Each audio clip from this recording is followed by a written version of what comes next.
Cartoon TV.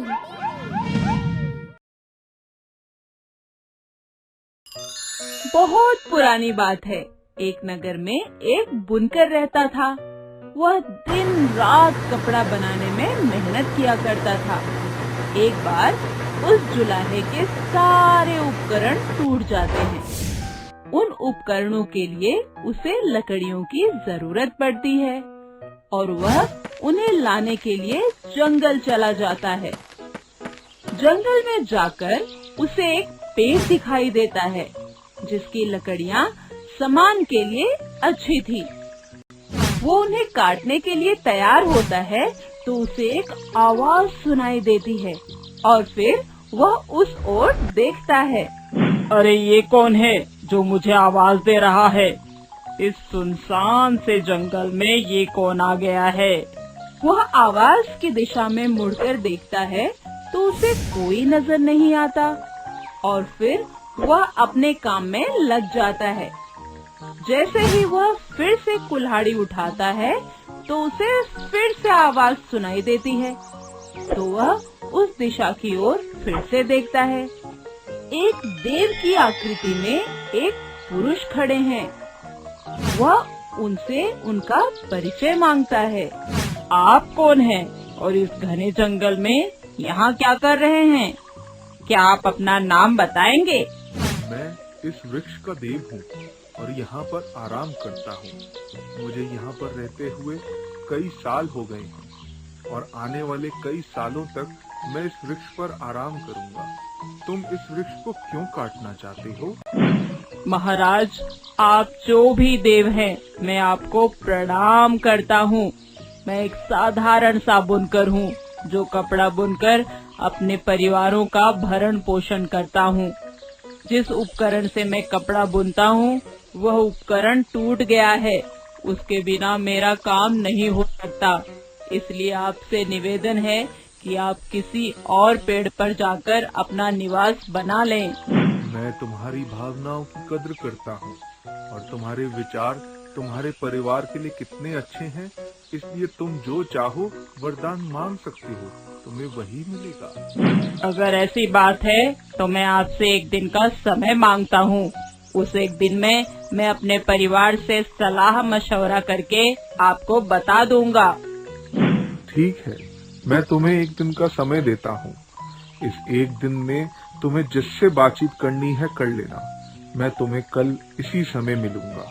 कल फिर तुम आ जाना और जो चाहे वरदान मांग लेना। बुनकर गांव में जाता है। वहाँ उसे अपना मित्र नाई मिलता है जिसे वह सारी बात बताता है और उसे पूछता है, बता यार, मुझे ऐसे समय में क्या करना चाहिए? यार मेरी राय मान, उससे तू एक राज्य मांग ले। मैं उसका मंत्री बन जाऊंगा और हम दोनों राज करेंगे।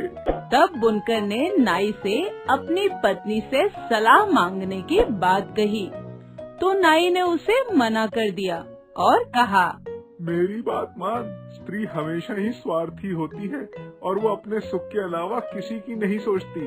उन्हें कोई और नहीं भाता है, इसलिए तू उसे ये मत कहना। लेकिन बुनकर ने अपनी पत्नी से सलाह मांगे बिना कुछ भी न करने का निश्चय किया और वो घर जाकर अपनी पत्नी से सलाह मांगता है और उसे नाई की सारी बात बता देता है, जिसे सुनकर वो अपनी पत्नी से पूछता है, अब तुम ही बताओ कि मुझे क्या करना चाहिए और उस देवता से क्या मांगना चाहिए।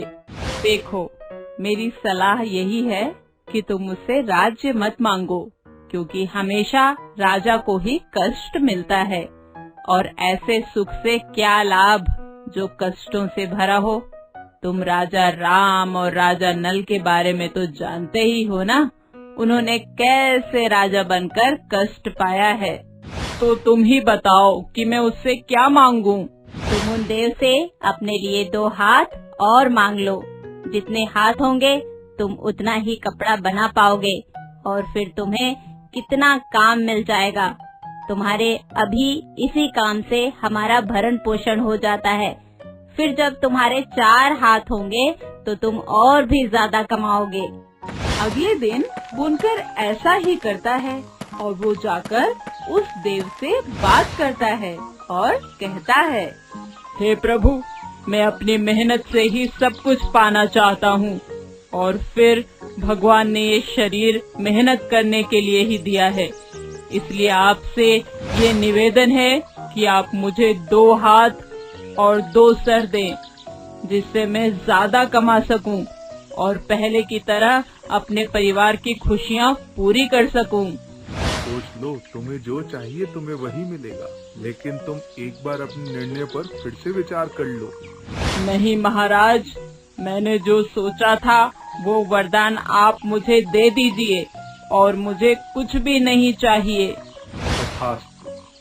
देव उसे वरदान देकर अंतर ध्यान हो जाते हैं। फिर वो 2 सर और 4 हाथ वाला पुरुष बन जाता है। लेकिन जब वो अपने गांव जाता है तो उसे सब राक्षस समझ लेते हैं और उसकी खूब पिटाई करते हैं। अगर आपको हमारे वीडियोस पसंद आ रहे हों तो इन्हें लाइक करें, चैनल सब्सक्राइब करें और हमारे कार्टून शो सबसे पहले देखने के लिए बेल आइकन दबाना ना भूलें।